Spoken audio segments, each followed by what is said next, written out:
Ciao, everyone, and welcome to One Life, your visit with me, Dr. Trey Ahia. In our last few visits, we had an opportunity to explore true self-love. You were given a few challenges, and I hope that you were able to accomplish your challenges to attain that self-love. It's very important in your longevity. This visit, we will look at addiction.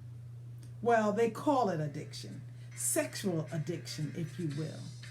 Someone you're in a committed relationship with, or you've been exclusively dating this individual for more than 1, 2, 3, or 4 or 5 years. Perhaps you've decided to get married or have a commitment ceremony and become monogamous. And this individual tells you that they have been, or you find out that they have been having sex with someone other than yourself. What are you to do? Well, you're patient, you're loving, and you ask and you discuss, as adults should, why have you been doing this? And the person explains, I have an addiction. It's a sexual addiction. You know what? I just can't stop. I can't get enough. I've been doing this for some time now. I go and see that individual whenever I can't see you. Or it's just something about them that I just can't get enough of them sexually. Oh, that sexual encounter with them, didn't mean anything to me. I love you. I have a sexual addiction. What are you to do? Do they really have a sexual addiction? Stay tuned, and in our visit, we're going to find out. First, we must consider what addiction is. And according to the American Psychological Association, an addiction is a chronic disorder with biological, psychological, social, and environmental factors influencing its development and maintenance. It's important to understand that there is a heightened desire to re-experience the use of the substance or behavior in this particular situation is influenced by an individual's psychological, or social, and environmental factors. We're talking about stress, maybe history of trauma, the family use of substances, and then those environmental factors include things like socioeconomic status, accessibility to the behavioral prompt, and that sort. These things can lead to regular use with chronic use, leading to brain changes. So as a psychologist, I am so intrigued by the power of the brain. The brain changes in people who are addicted include alterations in the cortical and subcortical regions involving the neural circuitry of reward, motivation, memory, impulse control, and making the appropriate judgment. So think about it. This can lead to dramatic increases in cravings for the specific activity, in this case, sexual intercourse, as well as impairments in the individual's ability to successfully regulate that particular impulse, despite the knowledge and the experience of many of the consequences related to that addictive behavior. So, is sexual addiction truly a mental health issue?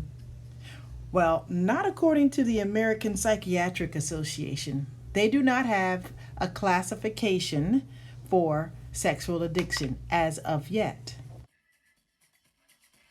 The fact that the American Psychiatric Association does not classify sexual addiction as a diagnosable mental health disorder merely means that there's a debate that continues as to whether the APA should include this type of sexual addiction in the Diagnostic and Statistical Manual of Mental Disorders.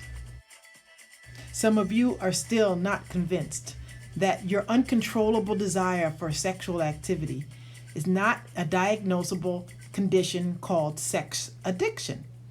Have you heard the term nymphomaniacs? Most of us have.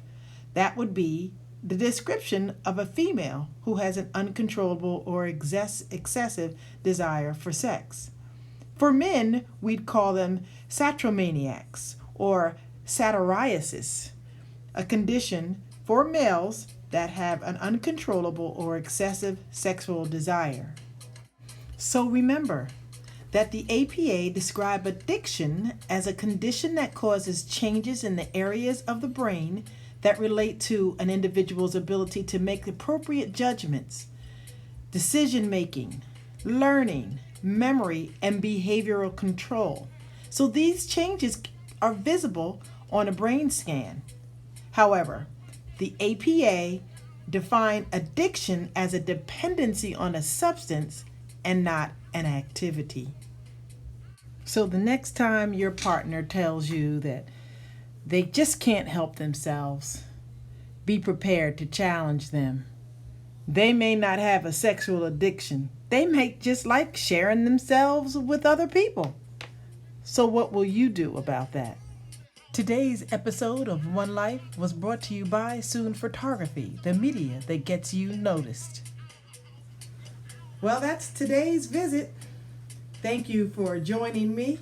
I hope you were able to get some answers to some of the questions you might have had in relationship to sexual issues or quote unquote a sexual addiction that your partner may be exclaiming that they have and they just can't shake it. Remember to subscribe to this YouTube channel, share this with your friends and family, and comment, please. The comments are great. I appreciate some of your thoughts, questions, and concerns about our visits. Remember, it's your visit. You only get one life. In life, there are no rewinds. So live today. Enjoy, cherish, pray today. Today is your one life. Today's music for One Life was brought to you by DJ Chillax.